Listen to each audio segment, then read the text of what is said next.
Hi everyone, a very good morning, good afternoon and good evening. आप जब भी इस वीडियो को देख रहे हो, ठीक है। तो आज हम लोग जो देखने वाले हैं वो जेई मेंस के हिसाब से, हालांकि हमने फर्स्ट चैप्टर बहुत पहले ही खत्म कर चुका है, ठीक है ना। और उसके बाद हम एनसीईआरटी के सारे न्यूमेरिकल देखें, एडिशनल एक्सरसाइज के जो भी थे फर्स्ट चैप्टर का। फर्स्ट इन द सेंस आप सेकेंड बोल सकते हो क्योंकि ये डायमेंशनल मेजरमेंट का है। फर्स्ट चैप्टर फिजिकल वर्ल्ड है, ठीक है। तो आप समझ जाना, है ना। उसके बाद हमने क्या देखा, हमने नीट का प्रीवियस ईयर्स क्वेश्चंस को देखा। उसके बाद हम जेई मेंस का क्वेश्चंस को लेकर आए हैं, जो आज इस सेशन में हम लोग देखने वाले हैं। देखो, प्रीवियस ईयर्स क्वेश्चंस यहाँ पे लेकर आने का मतलब ये है कि आप जिस चैप्टर को कंप्लीट कर रहे हो, उस चैप्टर से आपको ये जानना जरूरी होता है कि उस चैप्टर से किस टाइप्स के क्वेश्चन पूछे जा रहे हैं, ठीक है। तो यहाँ पे हम जो क्वेश्चंस देखेंगे वो प्रीवियस ईयर्स के ही क्वेश्चंस देखेंगे, ठीक है। और ये एनालाइज करने की कोशिश करेंगे कि किस फॉर्मूले से रिलेटेड ज़्यादातर के क्वेश्चंस आते हैं, है ना, और किस लेवल के क्वेश्चन यहाँ पे पूछे जाते हैं। सो ये आपके लिए बहुत ही इंपॉर्टेंट है, आपको भी ये जानना चाहिए कि किस टाइप के क्वेश्चन पूछे जाने हैं, ठीक है। सो दैट कि आप उसके अकॉर्डिंग अपनी तैयारी कर सको।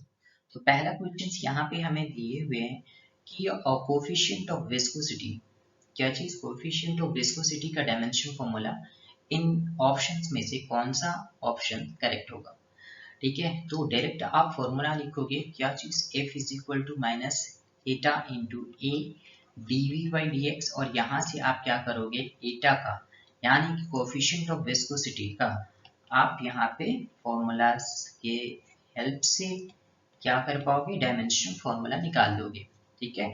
तो यहाँ पे आपको सभी का डायमेंशन फॉर्मूला याद है। पहले फोर्स का लिखोगे आप, M L T minus two होता है, dx क्या है, डिस्प्लेसमेंट है, तो यहाँ पे l लिख देंगे, एरिया है ये, तो a का l स्क्वायर, और dv क्या है था, होता है स्पीड होता है। तो इसका जो डायमेंशन फॉर्मूला होगा, यहाँ पे जो कट रहा है वो कट डिडक्ट कर देंगे, यहाँ पे ये 2l के और ये 2l कट जाएगा।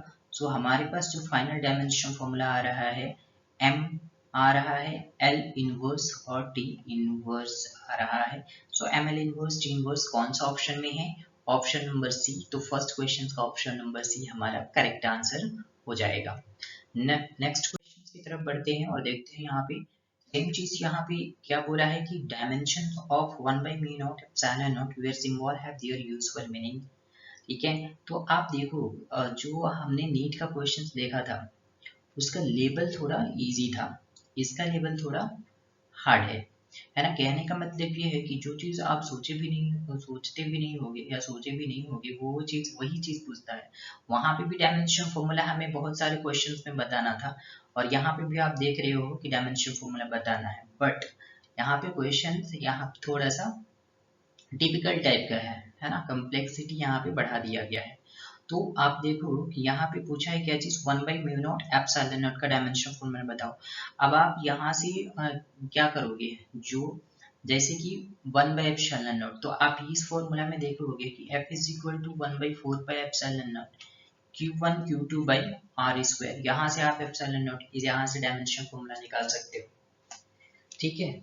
यहाँ से आप डायमेंशन फॉर्मूला निकाल सकते हो, है ना, ठीक है। उसके बाद म्यू नोट का भी अलग से आप डायमेंशन फॉर्मूला निकाल सकते हो, बट एक यहाँ पे एक ट्रिक क्या है, यहाँ पे एक इम्पॉर्टेंट चीज क्या है कि जब आप इस क्वेश्चन के ऊपर आपका प्रैक्टिस रहेगा तो ये फॉर्मूला आपको पता होगा। 1 बाय एप्सिलॉन म्यू नोट जो होता है, 1 by mu naught epsilon not जो होता है वो स्पीड ऑफ लाइट के स्क्वायर टाइम्स के बराबर होता है।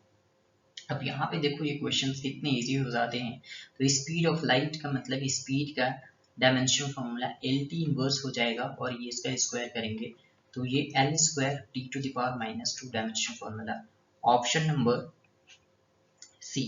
तो देखो क्वेश्चंस कितना इजी हो जाता है। तो ये कब होगा, जब आप इन सारे क्वेश्चंस पे अपना प्रैक्टिस किए हुए रहोगे तब होगा, ठीक है। अदरवाइज प्रैक्टिस नहीं करोगे तो आपको इस फॉर्मूला के हेल्प से आप एप्सिलॉन नॉट का फॉर्मूला निकालोगे, फिर म्यू नॉट का फॉर्मूला दूसरे फॉर्मूले से आप एनालाइज करके निकालोगे, तो वो क्या हो जाएगा, फिर वो लेंदी हो जाएगा, ठीक है ना। क्वेश्चन 3 की तरफ बढ़ते हैं। Identify the pair whose dimension are equal. इस ऑप्शन, ये यहाँ पे ऑप्शंस में दो फिजिकल क्वांटिटी दिए हुए हैं, पेयर में दिए हुए हैं, और ये पूछ रहा है कि जिसका डायमेंशन फॉर्मूला इक्वल है उस ऑप्शंस को आप सिलेक्ट करो, उस पेयर को आप सिलेक्ट करो। तो सबसे पहले आप, ऑब्वियस सी बात क्या है कि आप किसको चेक करोगे, ऑप्शन ए को, है ना, ऑप्शन ए को। और दूसरी चीज कि जब आप इन सारी इस टाइप के क्वेश्चंस पे आपका प्रैक्टिस रहेगा तो आप खुद सोच लोगे कि टॉर्क क्या होता है, force into perpendicular distance, and work क्या होता है, फोर्स इनटू डिस्टेंस का वर्क। तो ये दोनों में क्या सेम फॉर्मूला आ रहा है, जब सेम फॉर्मूला आ रहा है तो डायमेंशन फॉर्मूला इक्वल होगा, राइट। तो यहाँ से ही आप ऑप्शन नंबर ए को टिक कर सकते हो। तो यहाँ पे हो क्या रहा है कि क्वेश्चन प्रैक्टिस आप कर रहे हो तो आपका टाइम सेविंग यहाँ पे हो रहा है, ठीक है। क्वेश्चन नंबर 4 की तरफ चलते हैं कि out of the following pair which one does not have identical dimension. अब यहाँ पे सेम चीज पेयर में ही दिया हुआ है, बट यहाँ पे क्या पूछा है कि उस पेयर का नाम बताओ, उस पेयर को सिलेक्ट करो आप जिसका जो डायमेंशन है वो आइडेंटिकल नहीं है, मतलब कि सेम नहीं है ना, सेम नहीं है। तो हमें क्या करना पड़ेगा, अब एक एक आप क्या, एक एक ऑप्शन को हमें देखना पड़ेगा। जैसे वर्क एंड टॉर्क, है ना, जो जो आपको पता है वो आप सिलेक्ट कर सकते हो। वर्क क्या formula, force into distance, torque का फॉर्मूला सेम फोर्स, तो इसका डायमेंशन इक्वल होगा। बट हमें क्या सिलेक्ट करना है, नॉट इक्वल, तो ये तो होगा नहीं, ये तो होगा नहीं, राइट। तो फर्स्ट बी ऑप्शन तो गया। इम्पल्स इन मोमेंटम होता है, क्या होता है, इम्पल्स जे से रिप्रेजेंट करते हैं, एफ इंटू डेल्टा टी होता है, और momentum P is equal to M V. F का formula M L T minus two into में टी, ये क्या हो जाएगा, एम एल टी इनवर्स, ठीक है। सो एम एल टी इनवर्स ये भी, एम एल टी इनवर्स ये भी, तो ये भी तो होगा नहीं क्योंकि ये सेम हो रहा है। Angular momentum in Planck's constant, तो एंगुलर मोमेंटम क्या होता है, L is equal to M V R, और Planck's constant E is equal to H mu. So H F frequency यही है। सो यहाँ पे dimension formula M L T inverse into में एल, सो ये M L two two T inverse. यहाँ पे H is equal to energy by frequency, so क्या हो जाएगा, एनर्जी का formula M L two T inverse, और ये टी इनवर्स यहाँ पे इसका डायमेंशन फॉर्मूला होगा। एंड देन यहाँ से लेते हैं एम एल टू टी ऊपर पावर ए माइनस में, तो M L two T inverse, M L two T inverse same हो रहा है, मतलब ये भी नहीं होगा। मतलब आप फर्स्ट वाला ऑप्शन करेक्ट कर सकते थे, क्योंकि आप सबसे पहले कौन सा ऑप्शन चेक करते, फर्स्ट वाला, तो ऑप्शन आपका ये करेक्ट होता था। मैंने इसलिए ऐसा किया क्योंकि हम देखना देखना ये चाह रहे थे, मतलब दिखाना ये चाह रहे थे कि ये ऑप्शन जो होगा वो नहीं हो रहा है, ठीक है। तो आप फर्स्ट में ही टिक कर सकते, जैसे कि आप देखो मोमेंट ऑफ इनर्शिया, है ना, moment of inertia and moment of force, ठीक है, moment of inertia and moment of force. तो मोमेंट ऑफ इनर्शिया क्या होता है, I is equal to M R square, और मोमेंट ऑफ फोर्स का मतलब, मोमेंट ऑफ फोर्स का मतलब टॉर्क, मोमेंट ऑफ फोर्स का मतलब ट्विस्टिंग फोर्स जिसको बोलते हैं, टॉर्क होता है। तो टॉर्क, तो इसका dimension formula is moment of inertia, inertia का dimension formula M L square, torque क्या हो जाता, फोर्स इनटू डिस्टेंस, है ना, टॉर्क क्या हो जाता, फोर्स इनटू डिस्टेंस। तो फोर्स इंटू डिस्टेंस, उसका डायमेंशन फॉर्मूला क्या होता है, फोर्स का dimension formula M L T inverse T to the power minus two into में डिस्टेंस, तो ये क्या हो जाता है, M L two T to the power minus two, मतलब एनर्जी वाला यहाँ पे डायमेंशन फॉर्मूला हो जाता, और ये सिर्फ एम एल स्क्वायर है। सो यू कैन चेक, ये दोनों डायमेंशन फॉर्मूला सेम नहीं है, राइट। क्वेश्चन नंबर 5 की तरफ हम लोग बढ़ते हैं और देखते हैं यहाँ पे क्या है कि physical quantities not having the same dimension, same thing यहाँ पे है कि वो फिजिकल क्वांटिटी आप सिलेक्ट करो जिसका डायमेंशन। अब यहाँ पे देखो, अब तक जो क्वेश्चंस जितना हम लोग किए हैं, अगर वो सारे क्वेश्चन समझ में आया है तो फिफ्थ क्वेश्चन को बनाने की जरूरत नहीं है, आप डायरेक्टली यहाँ पे टिक कर सकते हो। यहाँ पे बोला है physical quantities not having the same dimension. अगर आप यहाँ पे स्पीड और 1/μ0 एप्सिलॉन नॉट देखते हो, तो यहाँ पे 1/√μ0 एप्सिलॉन नॉट क्या हो जाता है, क्या हो जाता है बताओ, क्या हो जाता है बताओ, ये किसके बराबर होगा, 1/μ0 होता है किसके बराबर, c², स्पीड ऑफ लाइट के बराबर, राइट, स्पीड ऑफ लाइट के बराबर। तो इसका मतलब ये है, क्या है, इसका मतलब ये है कि ये अगर अंडर रूट में चला गया है, ये अगर अंडर रूट में चला गया है तो इसका मतलब 1/c हो जाएगा, राइट, इसका मतलब 1/c होगा। तो क्या स्पीड, एंड स्पीड मीन्स क्या, c ले सकते हैं, यहाँ पे कुछ पूछा नहीं स्पीड ऑफ साउंड या स्पीड ऑफ लाइट, यहाँ पे c एंड 1/c दोनों सेम है क्या, नहीं है। तो क्या हम इसको टिक लगा सकते हैं कि not having the same dimension, इनका डायमेंशन सेम नहीं है, बाकी सारी चीज आप चेक कर सकते हो, सभी का डायमेंशन सेम है, राइट, क्लियर है। एक बार चेक कर लें क्या, एक बार चेक कर लें क्या, स्पीड एंड 1/minute, टॉर्क क्या पूछा है, physical quantities not having the same dimension, not having the same dimension, check कर लेते हैं एक बार चेक कर लेते हैं, 1/, है ना, क्योंकि हम लोग जानते हैं 1/μ0 इज इक्वल टू c², ठीक है, is equal to c², so c is equal to 1/√of μ0 ε0, है ना, c is equal to, ठीक है, 1/, हाँ नहीं 1/c नहीं होगा यहाँ पर, 1/ये c नहीं होगा, ये c is equal to हो जाएगा, राइट। तो या it's option will not match, option match नहीं करेगा क्योंकि स्पीड भी c हो रहा है और 1/√, जो है ना अंडर रूट की वजह से ये भी c ही होगा, तो ये डायमेंशन फॉर्मूला तो सेम हो जाएगा। तो सबसे पहले स्टार्टिंग से चेक करो, देखो यहाँ पर क्या है, टॉर्क इन वर्क, टॉर्क मतलब क्या, force into perpendicular distance, work का मतलब क्या, force into distance travel, same dimension, not having the same dimension, same dimension है, ये ऑप्शन नहीं होगा। Option number B, momentum and Planck's constant, momentum का फॉर्मूला होता है mv और इसका जो डायमेंशन फॉर्मूला होगा mlt इनवर्स, और Planck's constant E is equal to hf, तो h is equal to E/f, है ना, सो ml2 t⁻², यहाँ पे होता है t इनवर्स, तो यहाँ से हो जाएगा ml2 t⁻⁻1, क्या ml2 t⁻⁻1 दोनों सेम है, तो not having the same dimension, ml2t inverse यहाँ पे क्या है, mlt inverse not having the same dimension, ये option number B is the correct answer, ठीक है। मोमेंटम एंड प्लैंक्स कांस्टेंट दोनों का डायमेंशन जो है वो सेम नहीं है ना, स्टार्टिंग में हमसे मिस्टेक हुआ था, तो आपसे भी आप यहाँ पे ध्यान रखना, यहाँ पे आपसे भी मिस्टेक हो सकता है, so please be careful about these questions, like these questions you have to solve with full concentration। so हम यहाँ पे ये दिखाना चाह रहे थे कि गलतियां कहाँ से, कैसे और कहाँ पर होगा, ठीक है ना, सो दैट कि आपके दिमाग में ये चले कि गलती कैसे और कहाँ पे हो सकता है, क्लियर है। आगे बढ़ते हैं क्वेश्चन नंबर 6 की तरफ, which of the following units denotes the dimension ml2 q⁻⁻2 where q denotes the electric charge। अब यहाँ पे ये बोला है कि देखो ये फिजिकल क्वांटिटी का यूनिट दिया हुआ है, इंडक्टेंस का हेनरी है ना, फ्लक्स वेबर हो गया, वेबर पर मीटर स्क्वायर, हेनरी पर metre square.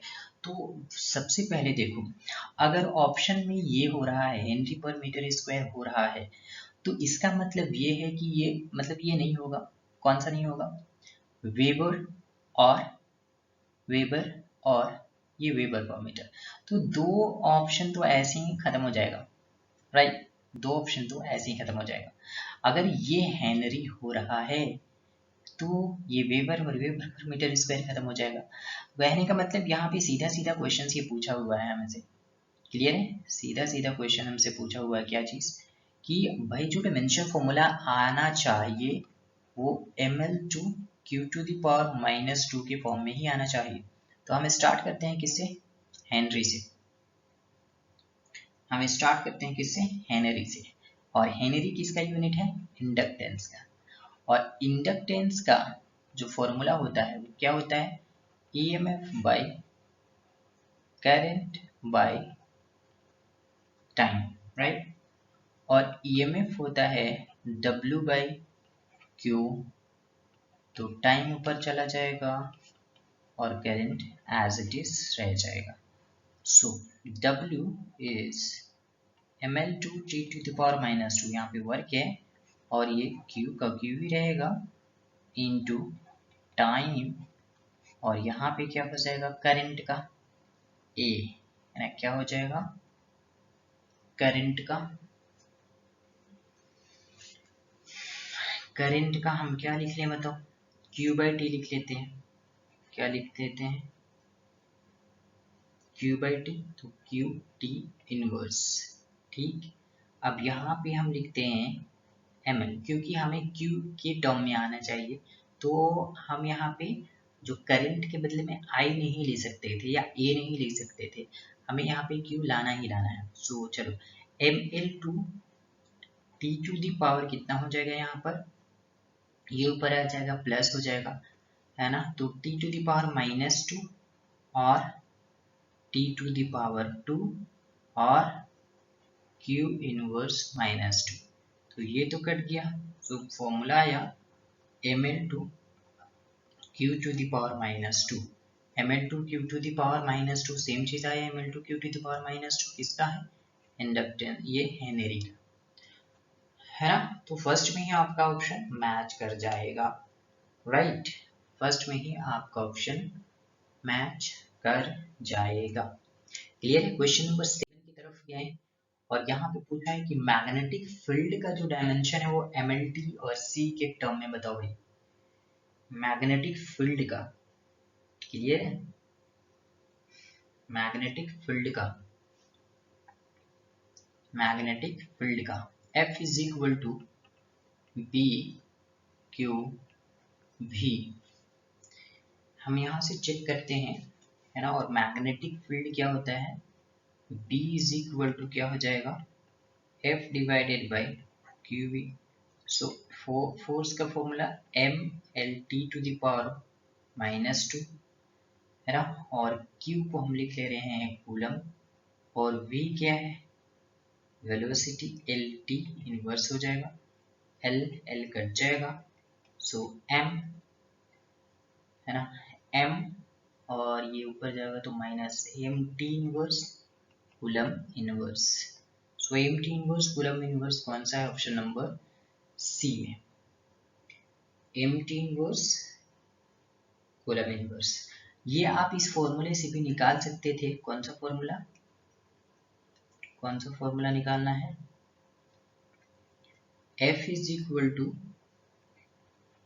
ILB, B is equal to क्या हो जाएगा, F/I इंटू L, है ना, और F क्या हो जाता, mL/T⁻², I is equal to क्या हो जाता है यहाँ पे Q/T या QT इनवर्स, L यहाँ पे क्या है L, तो L कट जाता है यहाँ पर, सो MT inverse Q inverse.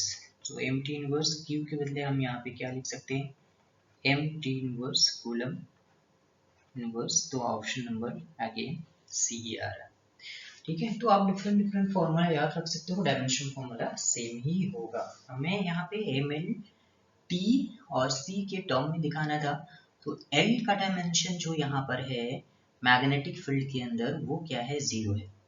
Dimension of L in magnetic field, question इस तरह से हो सकता है कि dimension of L in magnetic field क्या होगा, 0 होगा, क्लियर है, क्या होगा, 0 होगा, क्योंकि L का यहाँ पे कोई डायमेंशन ही नहीं है, ठीक है। ऑप्शन में भी आप चेक कर सकते हो, कोई डायमेंशन मेंशन यहाँ पे नहीं दिया हुआ है, यहाँ पे L दिया हुआ है ना, सिर्फ इस ऑप्शन में, बाकी किसी में नहीं है, ओके। सो आगे बढ़ते हैं क्वेश्चन नंबर 8 की तरफ। ये तो सभी से बन जाने वाला है क्वेश्चन है, सिग्निफिकेंट फिगर पूछा, समझो, मतलब कि ये जेईई मेंस में पूछ दिया, बताओ, ठीक है, इतने क्वेश्चंस, इसमें कितने सिग्निफिकेंट फिगर हैं, 5, इसमें कितने 1, इसमें कितने 2, सो 5 1 2, कौन सा ऑप्शन है, ये क्वेश्चन नंबर 8 का 5 1 2, ऑप्शन नंबर कौन सा हो जाएगा, बी नंबर का ऑप्शन नंबर हो जाएगा यहाँ पर। ठीक है, 5 1 2, 8 ना का आंसर कौन सा होगा? बी। आगे बढ़ते हैं 9th की तरफ। पूछा है यहाँ पे कि resistance of a given wire is obtained by measuring the current flowing in it. तो एक वायर में रेजिस्टेंस जो दिया हुआ है वो कैसे मेजर किया गया है कि उससे करंट फ्लो हो रहा है, तो ये मेजर किया गया। And the voltage difference applied across it, और उसके अक्रॉस वोल्टेज डिफरेंस अप्लाई किया गया, पोटेंशियल डिफरेंस अप्लाई किया गया।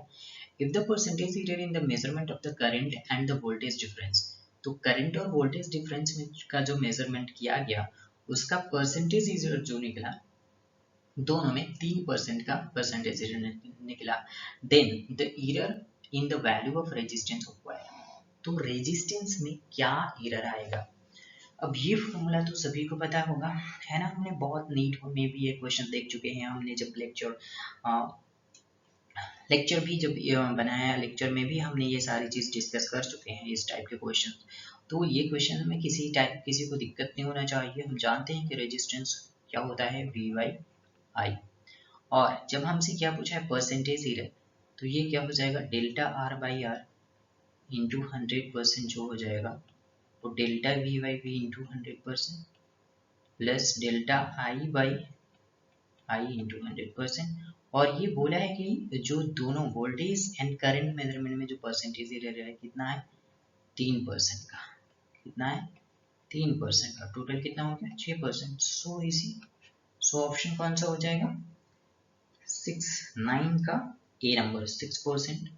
ठीक है, क्वेश्चन नंबर 10 की तरफ बढ़ते हैं। देखते हैं यहाँ पे क्या है, यहाँ पे बोला है कि period of oscillation of a simple pendulum is, तो यहाँ ये बोल रख चुका है ऑलरेडी कि t इज इक्वल टू जो है वो 2 pi under root L by G है। मेजर वैल्यू ऑफ एल, यहाँ पे अब सारी चीज दिए हुए हैं कि एल जो है 20.0 सेंटीमीटर है, नोन टू 1 मिलीमीटर एक्यूरेसी, मतलब डेल्टा एल का जो वैल्यू है 1 मिलीमीटर है। तो हम सेंटीमीटर में फाइंड करने की कोशिश करेंगे। कितना सेंटीमीटर हो जाएगा, 1 millimetre is equal to 0.1 centimetre. For 100 oscillation of the pendulum is found to be 90 second using a wrist watch of 1 second resolution। मतलब टाइम कितना दिया हुआ है ये 90 सेकेंड, और इसका लिस्ट काउंट मतलब मिनिमम वैल्यू मतलब डेल्टा टी जो है वो दिया हुआ है 1 second. Clear, so the accuracy in the determination of G, है ना। बहुत बार इस टाइप का क्वेश्चन किए हैं यार, मतलब जितने भी अभी क्वेश्चंस देख चुके हैं हम लोग, ऐसा एक भी क्वेश्चंस नहीं जो जिस टाइप के क्वेश्चंस हम लोग लेक्चर में डिस्कस नहीं किए। ठीक है, तो जी का हमें यहाँ पे वैल्यू को डिटरमाइन करना है। तो ये सबसे पहले क्या करो, यहाँ पे जी इज इक्वल टू लिख लो। तो जी इज इक्वल टू क्या हो जाएगा, 4 पाई स्क्वायर, ना स्क्वायरिंग बोथ साइड करोगे आ जाएगा value 4 pi square L by G का स्क्वायर।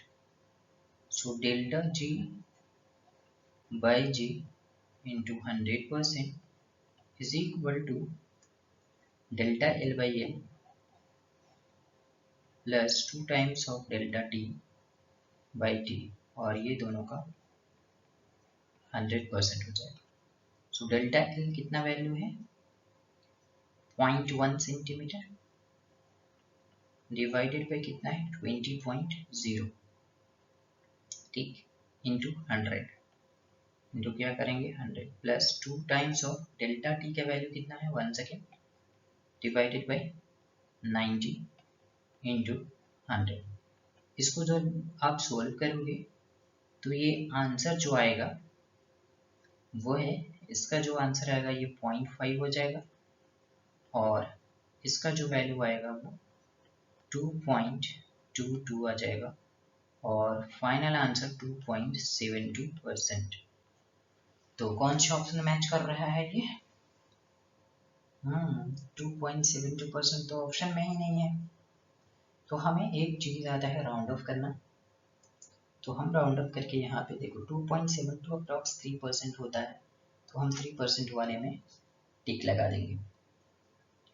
ठीक है, ठीक है, ऑप्शन नंबर बी हमारा करेक्ट आंसर होगा। आगे की तरफ बढ़ते हैं। क्वेश्चन नंबर 11 पूछा है द करंट वोल्टेज रिलेशन। हाँ, ये क्वेश्चन थोड़ा अनजान टाइप का है, राइट। ये क्वेश्चन थोड़ा अनजान टाइप का है। तो भाई इतने सारे क्वेश्चन में अभी तक समझ जाओ कि मैक्सिमम क्वेश्चन मीन्स अभी तक क्वेश्चन 10 क्वेश्चन कर चुके हैं। 10 क्वेश्चन में 10 क्वेश्चन ऐसा था जो हम लोग जिस टाइप ऑफ क्वेश्चन हमें पहले से पता था, बट अब एक आध दो क्वेश्चंस तो इधर उधर हो सकता है ना भाई, है ना। ऐसा तो नहीं है कि हमें सारा क्वेश्चन आया है भाई, आया ही करे। तो यहाँ पे बोला है कि the current voltage relation of a diode, diode का करंट वोल्टेज जो रिलेशन है, करंट वोल्टेज जो रिलेशन है वो ये है, मीन्स कि I is equal to e to the power 1000 v by t minus 1, where applied voltage V is in volt and the temperature T is degree Kelvin. If a student makes an error measuring 0.01 volt while measuring the current of 5 milliampere at 300 Kelvin, ये सारे value दिए हुए हैं। Delta V का value दिया हुआ है 0.01 volt, आई का वैल्यू दिया हुआ है 5 मिली एम्पियर, टेम्परेचर का वैल्यू दिया हुआ है 300 केल्विन। ठीक है, और कुछ चीज़ का वैल्यू दिया हुआ है क्या? नहीं। तो यहाँ पे देखो आई का वैल्यू अगर 5 मिली एम्पियर है, so E to the power 1000 V by T का वैल्यू कितना हो जाएगा बताओ? E to the power 1000 V by T is equal to 5 plus 1 which is equal to 6 milliampere. कितना है? 6 मिली एम्पियर, राइट। अब हम क्या करेंगे कि ये जो हमें दिया हुआ था कि I जो है वो e to the power 1000 V by T minus 1, so D I by D V is equal to D I by D V is equal to e to the power 1000 V by T into, अब 1000 V by T को हम जब differentiate करेंगे तो वो क्या आ जाएगा? 1000 by T into क्या हो जाएगा? इंटू में क्या हो जाएगा? डीवी बने, डीवी वो तो खत्म हो जाएगा, है ना। तो अब यहाँ से हमारा D I is equal to क्या हो जाएगा? E to the power 1000 V by T into 1000 by T into में डीवी। सो यहाँ पे वैल्यू जस्ट पुट करते जाएंगे। E to the power 1000 V by T क्या हो जाएगा? 6 into 100, sorry 1000 divided by temperature कितना है? 300 इंटू डीवी का वैल्यू कितना है? 0.01। तो ये डबल जीरो कट गया, है ना। 3 2 जा ये हो गया। अब यहाँ से करने क्या? 20 इंटू 0.01 क्या आ जाएगा बताओ? 20 इंटू 0.01 कितना होता है भाई बताओ? 20 इंटू 0.01 होता है कितना? 0.2, 0.2। तो 0.2 मिली एम्पियर में, कितने में? मिली एम्पियर में। तो ऑप्शन कौन सा सही हो रहा है हमारा? ऑप्शन सही जो हो रहा है वो ए हो रहा है ना। तो ऑप्शन ए हमारा करेक्ट आंसर हो जाएगा। ठीक है, ऑप्शन ए हमारा करेक्ट आंसर हो जाएगा। क्वेश्चन नंबर 12 की तरफ बढ़ते हैं, है ना। Diameter of A steel ball. अब हम लोग धीरे धीरे वर्नियर कैलिपर्स और स्क्रू गॉज की तरफ इंटर कर रहे हैं, है ना। डायमेंशनल एनालिसिस और जितनी भी सारी चीजें थी कंप्लीट हो गए। अब हम लोग इसके तरफ वर्नियर कैलिपर और स्क्रू गॉज की तरफ बढ़ रहे हैं। So diameter of a steel ball is measured using a vernier calipers which has a division of 0.1 centimeter on its main scale and 10 division of its vernier scale, match 9 division on the main scale. So three set measurement of a ball are given as follows. और इसके बाद भी ये बोला है कि if the zero error is minus 0.03 centimetre then mean corrected diameter is।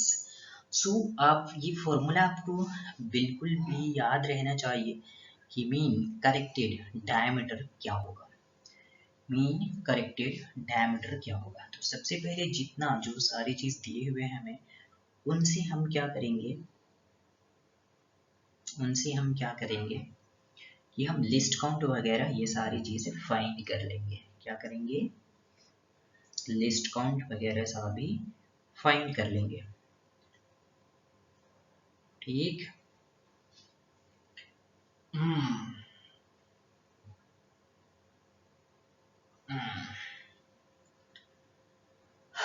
चलो, तो यहाँ पे क्या पूरा है कि लिस्ट काउंट का फॉर्मूला वैसे क्या होता है 1 MSD minus 1 VSD।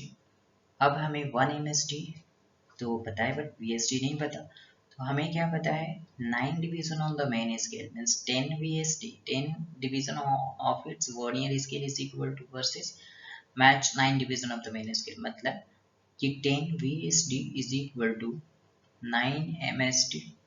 So 1 VSD is equal to कितना हो जाएगा 9/10 MSD। अब लिस्ट काउंट में ये वैल्यू हम पुट कर देंगे, so least count will be 1 MSD minus of 9/1 VSD is equal to 9/10 MSD, right? So ये हो जाएगा 10 minus 9 that is 1/10 MSD। So 1 MSD में कितने डिवीजन क्या कितने का है ना 0.1। So 1 divided by 10 into 0.1 centimetre में है, ये किस में है सेंटीमीटर, तो 0.1 डिवाइडेड बाई 10 हो जाएगा ना 0.1 डिवाइडेड बाई 10, तो ये 0.01 राइट, क्या हो जाएगा 0.01 सेंटीमीटर में हो जाएगा। क्लियर है, तो लिस्ट काउंट मेरा ये आया कितना 0.01 सेंटीमीटर में। आई बात समझ में। अब यहाँ पे क्या कह रहा है देखो, main scale and vernier scale division, तो जो हमारे पास वैल्यू था, कौन सा वैल्यू था यहाँ पे, सॉरी है ना, जो हमारे पास वैल्यू था, चाहो तो आप इसे ऐसे भी फाइंड कर सकते हो। कैसे फाइंड करना है, हमें ऐसे फाइंड करना है, देखो जो ये तो x1 x2 का वैल्यू नहीं दिया क्योंकि यहाँ पे मीन हमें फाइंड करने हैं, तो मीन फाइंड करने के लिए हमें मीन तो निकालना पड़ेगा ना, बात समझ रहे हो है ना। मीन तो फॉर्मूला क्या होता है कि MSR plus vernier scale VSR बोल सकते हैं, vernier scale reading into least count. जब ये निकालेंगे तो MS का वैल्यू दिया हुआ 0.5 प्लस V का वैल्यू दिया है कौन सा 8 इंटू लिस्ट काउंट कितना है 0.01, सो 0.5 प्लस 0.08, तो ये कितना हो जाएगा 0.58। मतलब ये x का जो वैल्यू आ रहा है हमारे पास, ये x1 इज इक्वल टू 0.58 हो जाएगा, x2 इज इक्वल टू 0. कितना हो जाएगा 54 हो जाएगा, and x3 is equal to कितना हो जाएगा 0.56 हो जाएगा। तो इस तरह से हम x का जो मीन निकाल लेंगे वो कितना हो जाएगा, x यहाँ पे हमने सपोज किया है, आप कुछ भी सपोज कर सकते हो यहाँ पे ए अल्फा बीटा गामा जो भी, तो x का मीन निकालेंगे जब हम, सो ये क्या निकलेगा x1 plus x2 plus x3, तीन डेटा है तो डिवाइडेड बाई 3 हो जाएगा। So x1 is equal to 0.58 plus 0.54 x2 and x3 will be 0.56, ठीक है, होल डिवाइडेड बाई 3। क्लियर है, सो ये ओवरऑल जो होगा वो 1.68 डिवाइडेड बाई 3 होगा, राइट। 1.68 डिवाइडेड बाई 3 कितना होता है 0.56 सेंटीमीटर। तो हमारे पास जो नेक्स्ट एक्स मीन आया, क्या चीज एक्स मीन आया या एक्स बार आया है, वो कितना आया 0.56 सेंटीमीटर, फाइनली कितना 0.56 सेंटीमीटर। तो अब उसके बाद हमें क्या करना है, जो हम मीन करेक्टेड डायमीटर, मतलब इतना का हमारे जो था ना वो एक्स्ट्रा मेजरमेंट कर लिया, 0.56 सेंटीमीटर जो है वो एक्चुअली ऑब्जर्व किया गया है। क्या किया गया है? ऑब्जर्व किया गया। जो मीन ऑब्जर्व जो डायमीटर है वो 0.56 ऑब्जर्व किया गया। बाकी उसमें मेंशन क्या किया है कि 0.03 वो जो एरर है, मतलब क्या एरर है? नेगेटिव एरर है। इन्होंने मेंशन कर रखा है ऑलरेडी, नेगेटिव एरर है। तो ये जो एक्स मीन है ये क्या आया? मीन करेक्टेड, सॉरी मीन कैसा? Mean observed diameter. क्या आया है? मीन ऑफ ऑब्जर्व्ड डायमीटर, है ना, ऑब्जर्व डायमीटर। उसके बाद हम यहाँ पे क्या निकालेंगे? मीन करेक्टेड डायमीटर, क्योंकि उन्होंने पूछा। सो मीन करेक्टेड डायमीटर है, mean corrected diameter, mean corrected diameter which is equal to mean observed diameter minus, है ना, माइनस क्या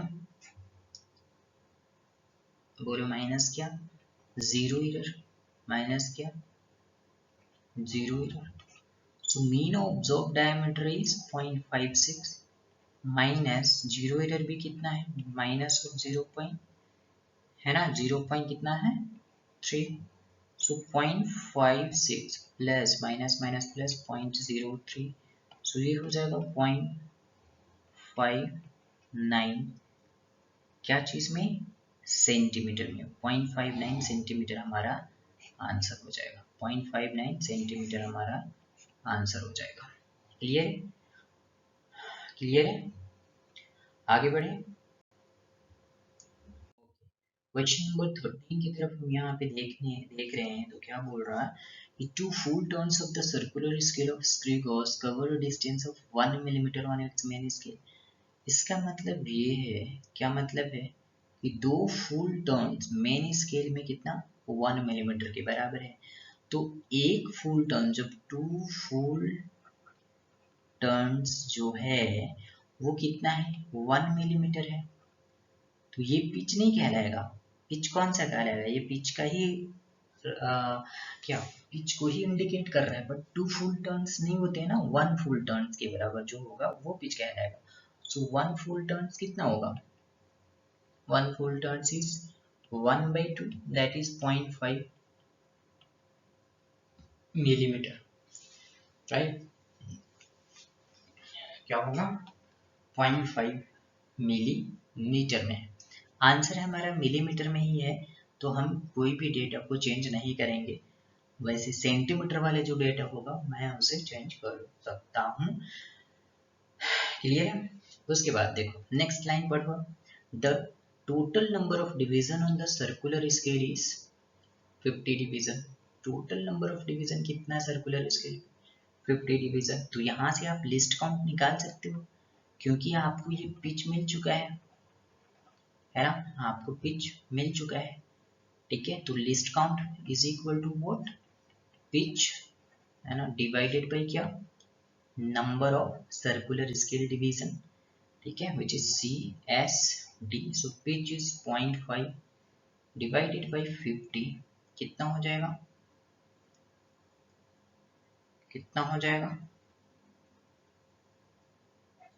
यहाँ पे 0.51 मीन्स 1/100, that is 0.01 मिलीमीटर में, राइट।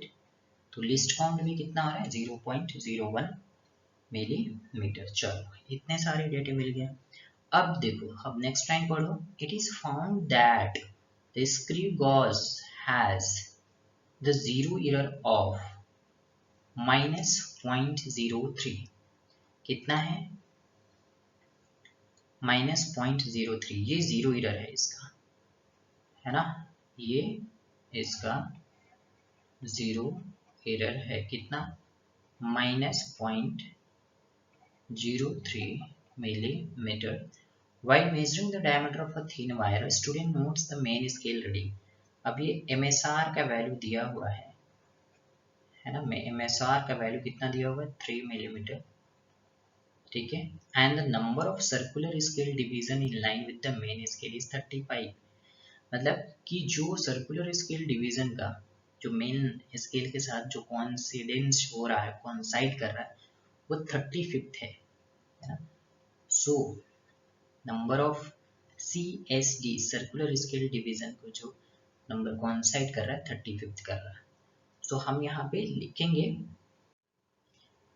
तो हम यहाँ पे क्या लिखेंगे कि अब डायरेक्ट फॉर्मूला लिख देते हैं, है ना। क्या फॉर्मूला लिखेंगे, क्या हो रहा है भाई, ये डिस्कनेक्ट कनेक्ट हो रहा है। आगे चलो, the diameter of the wire is, diameter of the wire is, so diameter of wire is equal to main scale reading plus circular scale reading का जो डिवीजन कोइंसाइड किया है with the main scale into least count minus 0 error, ठीक है। Main scale reading कितना 3 millimetre plus circular scale reading का कौन सा डिवीजन कोइंसाइड किया है 35th, लिस्ट काउंट किया है भाई हमारा 0.01 माइनस 0 एरर कितना है माइनस ऑफ, ठीक है, minus of 0.03, right, minus of 0.03, so 3 mm millimeter is equal to 0.35 plus 0.03, कितना हो जाएगा भाई 3.38 मिलीमीटर, 3.38 मिलीमीटर आंसर आ रहा है। जिसका भी मैच करे वो आंसर कौन सा होगा 3.38 millimetre, option number D, option number D is the correct answer, या करेक्ट वन, ठीक है। आगे बढ़ते हैं हम लोग क्वेश्चन नंबर 14 की तरफ। Screw gauge gives the following reading when used to measure the diameter of a wire. Okay, तो स्क्रू गॉज ने ये हमें रीडिंग दिया है कि main scale reading 0 millimetre, circular scale reading 52 division कॉन्साइड with the main scale, यही रहता है ये सर्कुलर स्केल डिवीजन का 52 डिवीजन कॉन्साइड कर रहा है मेन स्केल के साथ। Given that 1 millimeter on main scale corresponds to 100 division on the circular scale, the diameter of wire from the above data is, ठीक है, 1 millimetre on the main scale, same चीज मतलब 0.1 centimetre का उसका list count है main scale का, और corresponds to क्या दिया 100 division on the circular scale, मतलब सर्कुलर स्केल पे जो डिवीजन है वो 100 है। तो सीधा सीधा हम क्या, हमें क्या लिखना है, हमें यहाँ पर हमें क्या लिखना है, डायमीटर ऑफ वायर निकालना है, ठीक है। क्या निकालना है, डायमीटर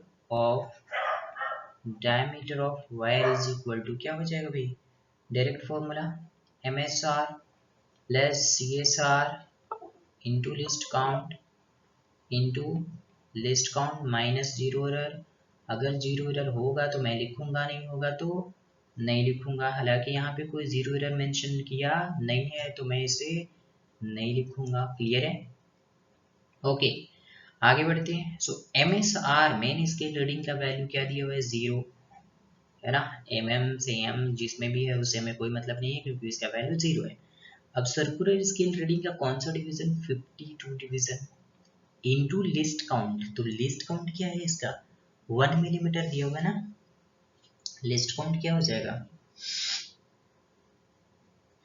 लिस्ट काउंट क्या हो जाएगा,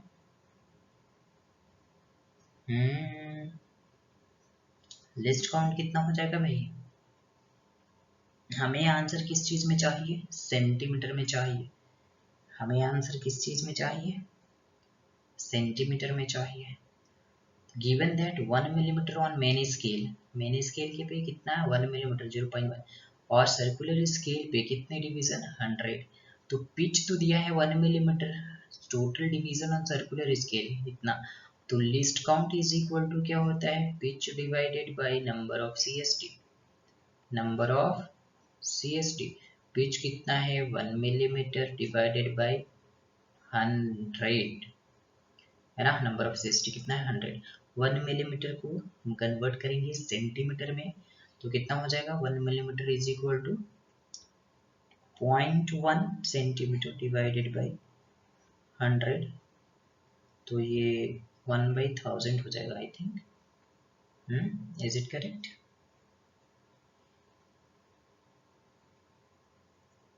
Is it correct? Yeah, it's correct only. So 1 divided by 1000 आ रहा है हमारा लिस्ट काउंट, और ये जीरो एरर में कुछ भी नहीं है तो कुछ भी नहीं लिखेंगे। सो 52 डिवाइडेड बाय 1000 किस में है ये भाई? सेंटीमीटर में। सो ये 0.052 centimetre will be the answer for this question. 0.052 कौन सा ऑप्शन है? बी। ठीक है, 0.052 ऑप्शन नंबर बी। क्लियर है? ओके, सो आगे बढ़ते हैं क्वेश्चन नंबर 15 की तरफ, और यहाँ पे देखते हैं क्या पूछ रहा है। यहाँ पे बोल रहा है कि स्टूडेंट जो मेजर किया है the length of a rod, एक रॉड है उसका लेंथ मेजर किया है, and rod it as 3.50 centimetre, which instrument did he use to measure it. अब एक रॉड है जिसकी लंबाई इतना है ना, उसने ये इतना मेजर किया है 3.50 सेंटीमीटर। तो इस 3.50 सेंटीमीटर जो मेजर किया है या मेजर करके लिखा है, उस चीज के लिए, उस मेजरमेंट के लिए कौन सा इंस्ट्रूमेंट जो है वो सही है ना। एक्चुअली ऐसा होता है ना भाई, कहावत क्या होता है, मतलब बहुत सारे ऐसे हैं ना यार कि तलवार भी काटता है ना, और चाकू भी काटता है, तो तलवार की जगह चाकू यूज नहीं कर सकते, ऐसा कुछ है ना, समझ लो बात। अब सब्जी काटने के लिए तलवार तलवार यूज करोगे या चाकू यूज करोगे, है ना। तो यहाँ पे वही चीज है कि भाई हर चीज का एक इंस्ट्रूमेंट होता है, अलग अलग होता है ना। ठीक है, अब हमें कोई ट्रेन का वेट करना है तो हम, या ट्रेन तो बहुत वो हो गया, मैं मुझे एक किसी एक ट्रक, लोडेड ट्रक का वेट करना है, तो मैं तराजू लेकर थोड़ी बैठूंगा, उसके लिए अलग वेग वेग मशीन होता है ना, वो मशीन पे वो ट्रक जाता है और उसको मेजर कर देता है। तो यहाँ पे वही चीज है यार कि अगर एक रॉड के लेंथ को मेजर करना है हमें, क्या रॉड को लेंथ को मेजर करना है, और उसके लेंथ को मेजर करके इन्होंने लिखा है कितना 3.50 सेंटीमीटर, तो ये डिफरेंट टाइप ऑफ इंस्ट्रूमेंट दिया हुआ है यहाँ पे। तो इस मेजरमेंट के लिए कौन सा इंस्ट्रूमेंट जो है वो करेक्ट है। अब यहाँ पे दिया है फर्स्ट वन मीटर स्केल। अब मीटर स्केल तो इतने डेसिमल के बाद सेकंड डेसिमल प्लेसेस तक हमें मेजरमेंट दे ही नहीं सकता, क्योंकि इसका लिस्ट काउंट ही होता है 0.1 सेंटीमीटर। कितना? 0.1 सेंटीमीटर, और यू कैन से 1 मिलीमीटर। ठीक है, इससे ज्यादा ये वैल्यू हमें नहीं दे सकता, इससे प्रिसाइज वैल्यू हमें नहीं दे सकता, तो मीटर स्केल तो ऐसे खत्म हो गया। वर्नियर कैलिपर्स हम लोग जैसे कि पढ़े हैं, तो वो ये इंस्ट्रूमेंट, ये जो मेजरमेंट किया हुआ है, ये इंस्ट्रूमेंट ये दे सकता है। कौन सा? ऑप्शन नंबर बी वाला, क्योंकि vernier callipers where the 10 division in vernier scale match with the 9 division in the main scale, but condition ये दिया हुआ है 10 डिवीजन इन वर्नियर स्केल, मतलब 10 VST जो है वो किसके बराबर? 9 MST है। तो लिस्ट काउंट निकाल लेते हैं, क्या दिक्कत है। 1 VST इज इक्वल टू कितना हो जाएगा? 9 MST हो जाएगा, 9/10 MST। लिस्ट काउंट क्या होता है? 1 MST माइनस 9/10 MST, है ना। ठीक है, समझ जाना कैसे क्या हूँ यहाँ पे। लिस्ट काउंट का फॉर्मूला 1 MST माइनस 1 VST होता है, तो 1 MST की जगह पे 1 MST लिख दिया, और 1 VST की जगह 9/10 MST हो गया। सो यहाँ पे क्या होगा? 10 माइनस 9 इज 1/10 MST हो गया, मतलब ये 0.1 सेंटीमीटर। अगर हम देखें तो क्या चीज, और ये भी ये बोल भी दिया है कि and main scale has 10 division in 1 centimetre. 1 centimetre कितना? 10 डिवीजन है, तो 1/10 है ना, कितना हो जाएगा? 0.1 सेंटीमीटर। कितना हो जाएगा? 0.1 सेंटीमीटर। तो डेसिमल के बाद ये 1 डिजिट दे रहा है, तो यहाँ पे कितना है? ऑब्वियसली 5 जीरो है, 5 के बाद कुछ और वैल्यू नहीं है, 1 2 3 4 5 नहीं है, तो ये वैल्यू हमें ये वर्नियर कैलिपर्स दे सकता है। अब देखो यहाँ पे बोला है कि screw boss having 100 division in the circular scale in pitch as 1 millimetre. तो लिस्ट काउंट इसका लिस्ट काउंट क्या होता है? हमें में जी जो यहाँ जानने की ज़रूरत है ना वो लिस्ट काउंट ही है, क्योंकि लिस्ट काउंट क्या होता है, जो minimum measurement which can be measured by that instrument. ठीक है, minimum measurement which can be measured by that instrument. तो इसका मतलब अगर हम डी का अगर लिस्ट काउंट निकालने की कोशिश करें तो ये कितना होता है 1 millimetre, that is pitch divided by number of CST। तो ये नंबर ऑफ CST कितना है 100, समझ रहे हो 1/100 कितना 1/100। तो 10 और इसमें डिवाइड कर दो, ये सेंटीमीटर में हो जाएगा, राइट, ये सेंटीमीटर में हो जाएगा। मतलब कि 1/1000 सेंटीमीटर कितना हो जाएगा 0.001 सेंटीमीटर तक ये मेजर कर सकता है, 0.001 सेंटीमीटर तक मेजर कर सकता है। तो ये जो इंस्ट्रूमेंट है, जो ऑप्शन नंबर सी वाला जो इंस्ट्रूमेंट है, इससे कहीं आगे का इंस्ट्रूमेंट है 3.50, इसके भी कुछ भी नहीं है। तो मतलब कि ये इसके लिए सुटेबल नहीं है, ऑप्शन नंबर सी वाला सुटेबल नहीं है। अगर हम इसकी बात करें ऑप्शन नंबर डी की, 50 डिवीजन है, पिच कितना है 1 मिलीमीटर, सेम चीज यहाँ पे, पिच 1 मिलीमीटर डिवाइडेड बाई कितना 50, 10 से डिवाइड करते हैं और ये हो जाता है 1 सेंटीमीटर डिवाइडेड बाई 5, 10 जा 5, 50 10 जा 500, कितना हो जाएगा भाई बताओ, 1 डिवाइडेड बाई 500 कितना हो जाएगा 0.002, कितना हो जाएगा सेम चीज 0.002, ये भी सेंटीमीटर में 0.002। तो जो हमें इंस्ट्रूमेंट चाहिए वो ये दोनों, और ये भी नहीं चाहिए एक्चुअली, ये भी नहीं चाहिए, क्योंकि सी और डी जो है ना वो सेम टाइप के इंस्ट्रूमेंट है, ये जो सी ओ डी है वो सेम टाइप के इंस्ट्रूमेंट है। हमें ए चाहिए नहीं, क्योंकि ये प्रिसाइज इतनी प्रिसाइज वैल्यू दे नहीं सकता। सी और डी मोर प्रिसाइज है, हमें उतनी भी जरूरत नहीं है, ठीक है ना, समझ रहे हो बात। तो वी जो है ना वो करेक्ट ऑप्शन जो है इस मेजरमेंट के लिए है। सो ऑप्शन नंबर बी को हम सेलेक्ट करेंगे, है ना, और ऑप्शन नंबर बी हमारा सही आंसर होगा, ठीक है ना, समझ रहे हो बात को, इज इट क्लियर। क्योंकि लिस्ट काउंट इसका हमारा कितना 0.1 सेंटीमीटर आ रहा है,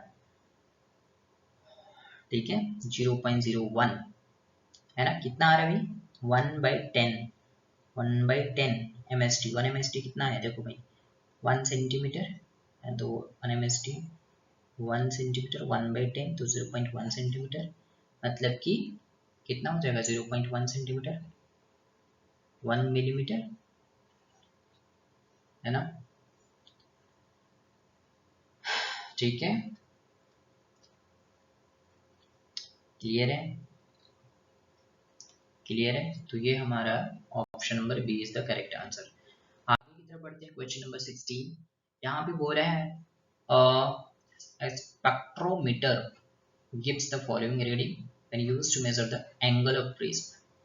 मेन स्केल रीडिंग इतना दिया हुआ है, फॉर्मूला डायरेक्ट लिख देते हैं पहले हम, जो measurement of angle of prism होगा, angle of prism is equal to, क्या यूज किया है main scale reading, so MSR plus vernier scale reading VSR, है ना, into least count minus 0 error, ठीक है। अब इधर डेटा हमारे पास क्या क्या है, MSR दिया हुआ है, कितना दिया हुआ है 58.5 डिग्री, वर्नियर स्केल 9 डिवीजन, है ना, given that one division on main scale correspond to 0.5 degree, so one division है वो 0.5 डिग्री है, clear। total division on the vernier scale are 30 and matches with the 29 division on the main scale। तो यहाँ पे क्या बोल रहा है, लिस्ट काउंट हम निकाल लेंगे। सबसे पहले लिखेंगे यहाँ पे कि वर्नियर स्केल आर 30, तो 30 VSD is equal to 29 MSD, so 1 VSD is equal to 29 by 30 MSD, clear. So least count क्या हो जाएगा 1 MSD minus 29 by 30 MSD, that is 30 minus 1 by 30 MSD, और 1 MSD is equal to क्या दिया हुआ है 0, 1 division main scale correspond to 0.5 degree. तो यहाँ पे हम लिख सकते हैं कि 1/30 और 1/0.5 डिग्री को हम लिख सकते हैं 1/2, तो ये हो जाएगा 1/60 डिग्री। क्लियर है? तो लीस्ट काउंट जो है 1/60 डिग्री है। सो हम अब फॉर्मूला में पुट करते जाते हैं। जीरो एरर यहाँ पे कुछ भी नहीं है, तो there is no zero error. तो मेन स्केल रीडिंग कितना है 58.5 degree plus VSR 9th division into least count is 1/60। ठीक है, माइनस जीरो एरर में कुछ भी नहीं है। तो यहाँ पे 3 3 जा 9 और ये 20 टाइम्स में, तो 58.5 डिग्री, ये कुछ भी नहीं है, 58.5 डिग्री प्लस 3/20, सो 58.5 डिग्री प्लस 3/20 का जो वैल्यू आएगा यहाँ पर वो 0.15 आएगा। कितना? 3/20 का वैल्यू 0.15। सो ये वैल्यू हो जाएगा, कितना हो जाएगा, ये वैल्यू कितना हो जाएगा 58.65 डिग्री। Option number C. कौन सा? Option number C. Question number 16 is option number, कौन सा हो जाएगा? सी। एंगल ऑफ प्रिज्म जो होगा वो 58.65 डिग्री अप्रॉक्स होगा। ठीक है, नेक्स्ट की तरफ बढ़ते हैं। Question number 17। Student measure the time period of 100 oscillation of a simple pendulum 4 times। तो एक स्टूडेंट है, उसने 100 ऑसिलेशन का जो है ना 100 ऑसिलेशन चलाया, उसका टाइम पीरियड मेंशन किया है।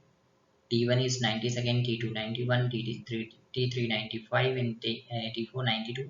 The minimum division in the measuring clock is 1 second. मतलब क्लॉक का जो मिनिमम डिवीजन, मिनिमम जो मेजरमेंट कर सकता है 1 second. Then the reported mean time should be, है ना, मीन टाइम हमें निकालना है। तो सिंपल सा है ना, क्या दिक्कत है? देखो मीन टाइम जो है हम निकालेंगे, मीन टाइम किसके लिए? 100 ऑसिलेशन के लिए। ठीक है, mean time for 100 oscillation, T is equal to 90 plus 91 plus 95 plus 92 whole divided by 4। क्यों 4? क्योंकि नंबर ऑफ ऑब्जर्वेशन 4 है।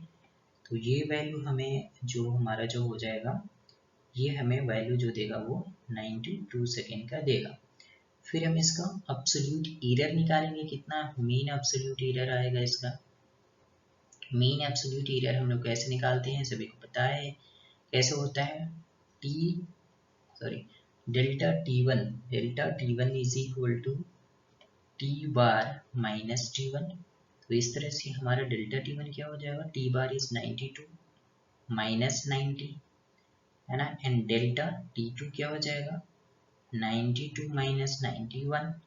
इसी तरह से डेल्टा T3 क्या हो जाएगा? 92 माइनस 95, एंड डेल्टा T4 क्या हो जाएगा?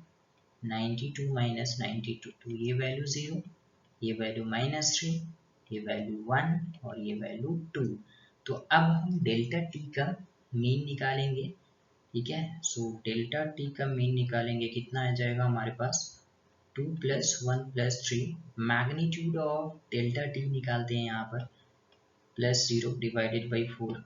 सो 32516 divided by 4, that is 3/2 which is equal to 1.5। तो ये मीन एब्सोल्यूट एरर आया। जो रीडिंग जो हमारा था वो कितना था ऑप्शन में? देखो 92 92 92 92। इसका मतलब ये वैल्यू कांस्टेंट है 92, राइट। 92 क्या है? कांस्टेंट है। और 1.5 सेकेंड जब आया और ये क्या मेंशन किया है कि 1 सेकेंड ही इसका लिस्ट काउंट है, तो 1.5 तो ऐसे भी नहीं मेजर कर सकता है। या तो वो 1 मेजर करेगा या फिर 2 मेजर कर सकता है ना। तो ये वैल्यू तो खत्म हो जाएगा, ये ऐसे भी नहीं होगा, राइट। ये हो सकता है, ये हो सकता है, ये हो सकता है। तो इसमें 3 ऑप्शन में से हमारा क्या आया? 1.5। और 1.5 ना तो ये होगा ना तो ये होगा, है ना। तो ऑप्शन नंबर सिर्फ हमारा ये बच रहा है। क्योंकि इसका लिस्ट काउंट कितना, या तो 1.5 का मतलब ये कितने मेजर कर पाएगा, 2, है ना, क्योंकि इसका जो लिस्ट काउंट मिनिमम जो है वो कितना है, 1 सेकेंड है। तो रिपोर्टेड मीन टाइम हम लोग बोल सकते हैं क्या चीज, reported mean time, reported mean time जो होगा वो 92 ±2 सेकेंड होगा। यही आंसर हमारा है। ठीक है, आगे बढ़ते हैं क्वेश्चन नंबर 18 की तरफ। देखो ये भी क्वेश्चन बहुत ईजी है। यहाँ पे बोला है कि मास एंड लेंथ में जो रिलेटिव एरर है, मतलब delta m by M into 100% जो है वो 1.5% है ना, and mass sorry length delta l by L into 100% जो है वो 1% है। And think about it, क्या बोला है कि the density of a material in the shape of a cube is determined by the measuring three sides of the cube and its mass if the relative error in the measuring the mass and the length are respectively 1.5 centimeter and 1 centimeter 1.5% and 1%, the maximum error in determining the density. Everyone know about the density का density formula क्या होता है, mass by volume. अब volume से यहाँ पे हमें कोई मतलब नहीं है, इसलिए क्योंकि यहाँ पे लेंथ दिया हुआ है, तो वॉल्यूम को हम क्या लिख सकते हैं, मास बाई लेंथ का क्यूब। ठीक है, तो अब हम इसका निकालेंगे delta rho by rho into 100% जो है वो क्या होगा, delta m by M into 100%। ठीक है, और प्लस में 3 times of delta l by L into 100% होगा। ठीक है ना, तो delta m by M into 100% का वैल्यू कितना है, 1.5%, और plus 3 times into delta l by L कितना है, 1%।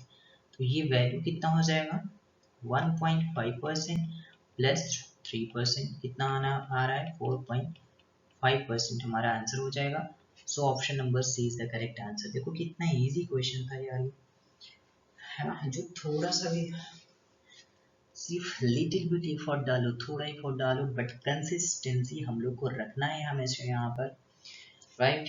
तो हमसे ये सारे क्वेश्चंस हो पाएंगे, अदरवाइज नहीं हो पाएगा, है ना। आपको हमेशा एक शॉर्ट नोट्स बनाकर रखना है, उस शॉर्ट नोट्स को हमेशा हर दिन देखते रहना, आपको सिर्फ देखना है, एक नज़र मतलब चला लेना है बस। ठीक है, सरसरी निगाह से आपको देखना है, राइट, ताड़ना नहीं है।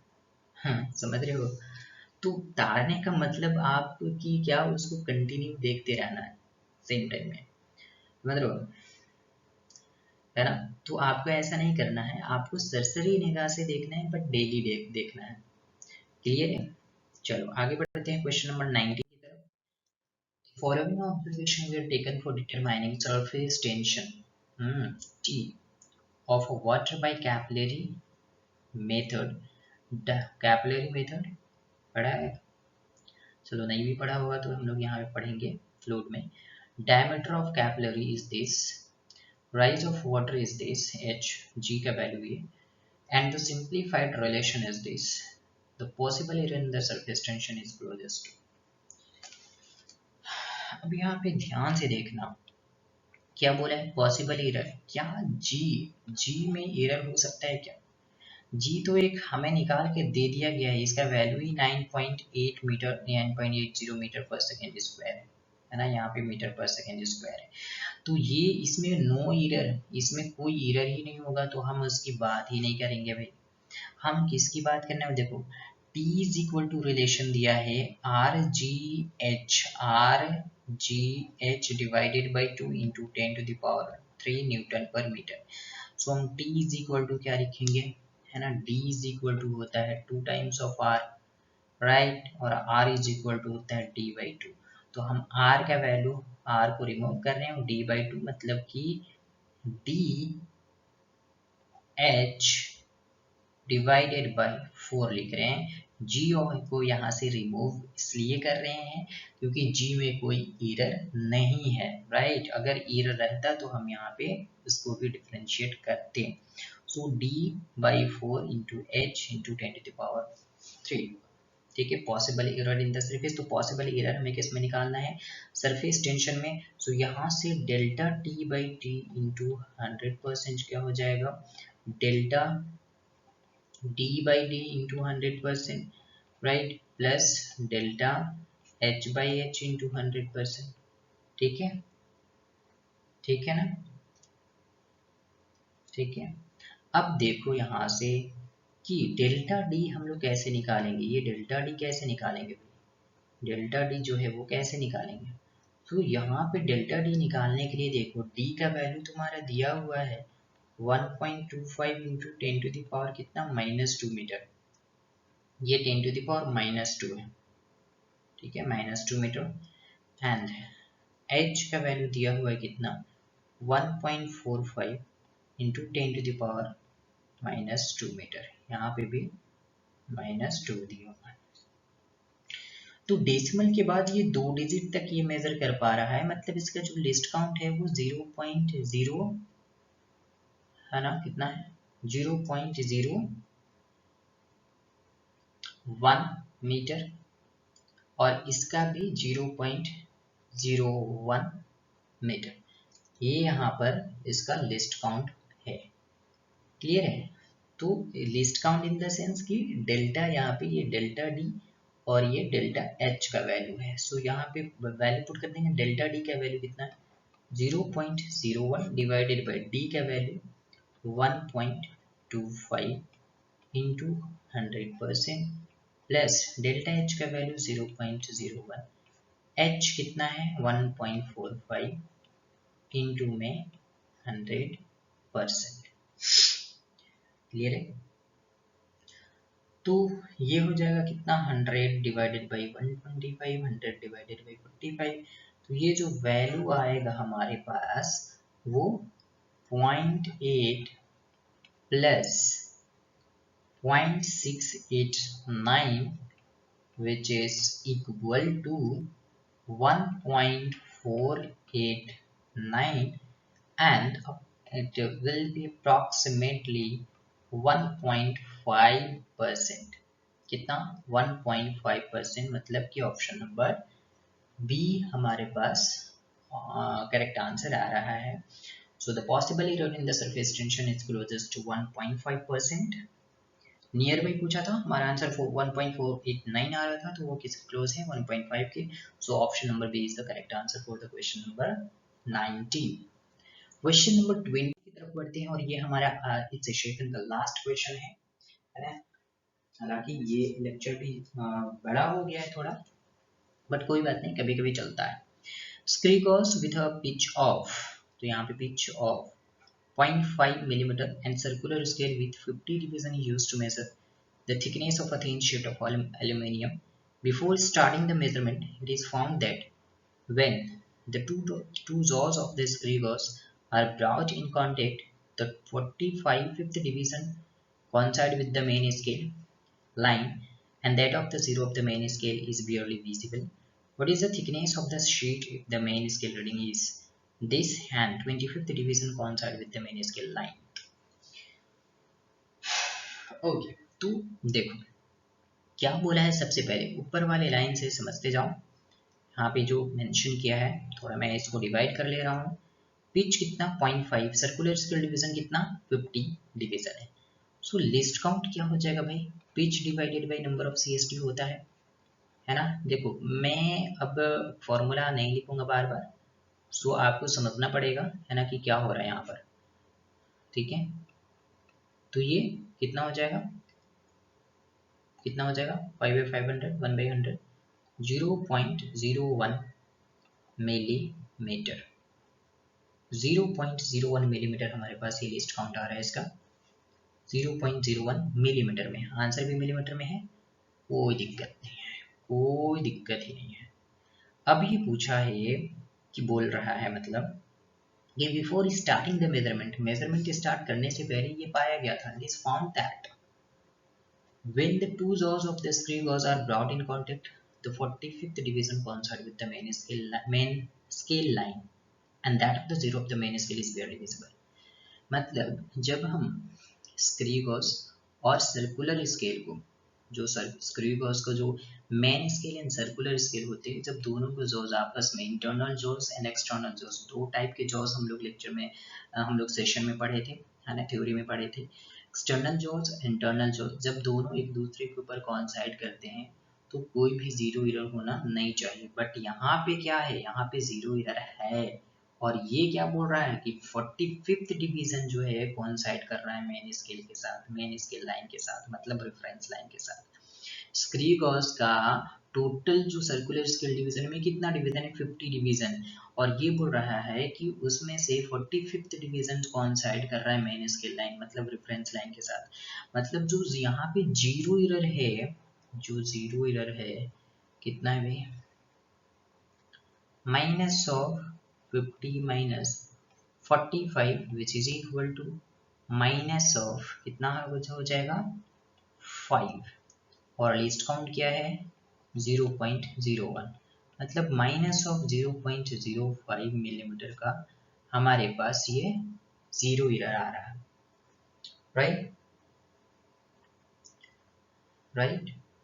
तो जीरो करेक्शन पॉजिटिव में होगा इसमें, ये मतलब ये वैल्यू हमें क्या करना पड़ेगा, ऐड करना पड़ेगा। तो अब देखो थिकनेस जो हमें निकालना था lastly, thickness of a sheet of aluminium, right, thickness of the sheet, thickness of the sheet is equal to main scale reading, the circular scale reading into least count minus 0 error। Main scale reading क्या बोला है, main scale reading 0.5 millimetre plus ये circular के scale division, कौन सा division कॉन्साइड कर रहा है 25 इंटू लिस्ट काउंट कितना है भाई 0.01 minus of minus 0.5, so 0.5 plus 0.25 minus, sorry, minus into minus plus 0.05, ठीक है ना, so 0.01 into 25, right, so 0.25 plus 0.05 plus 0.5 कितना आंसर आ रहा है हमारे पास 0.8, 0.8 है ना, तो 0.8 कहाँ पे है 0.80 मिलीमीटर आंसर आ रहा है हमारा ऑप्शन नंबर ए में, ऑप्शन नंबर ए। सो आप सभी ने इस सेशन को बहुत अच्छे से समझा होगा, कंसंट्रेशन के साथ आपने इस पूरे लेक्चर को देखे होंगे, ठीक है। उम्मीद करते हैं हम लोग आगे नेक्स्ट सेशन में अच्छे और अच्छी एनर्जी के साथ हम लोग मिलेंगे। सो ठीक है, ये लेक्चर समझ में आया है, पसंद आया, आप प्लीज़ इसे अपने फ्रेंड के साथ शेयर करो जिससे इसको बैडली नीड है ना, ज़रूरत है उसे इन सारी चीज़ों का, है ना। इसमें जो लेक्चर है, इसमें जो कॉन्सेप्ट है, उसमें जो जिस तरह की अप्रोच किया गया है न्यूमेरिकल बनाने के लिए, तो आप इस चीज़ को शेयर करो अपने फ्रेंड के साथ। जहाँ पे जो भी गलती हो रहा आप हमसे कम्युनिकेट कर सकते हो, जिसके लिए आपको कमेंट सेक्शन में जाकर वहाँ पे आपको टाइप करना पड़ेगा, लिखना पड़ेगा कि आपको कहाँ तक कैसा समझ में आ रहा है लेक्चर, ये कैसा है, ठीक है ना। उसके बाद आप इसे अपने फ्रेंड में शेयर करो, सब्सक्राइब करो, ठीक है, और इसे वॉच करो। आज के लिए इतना ही, थैंक यू।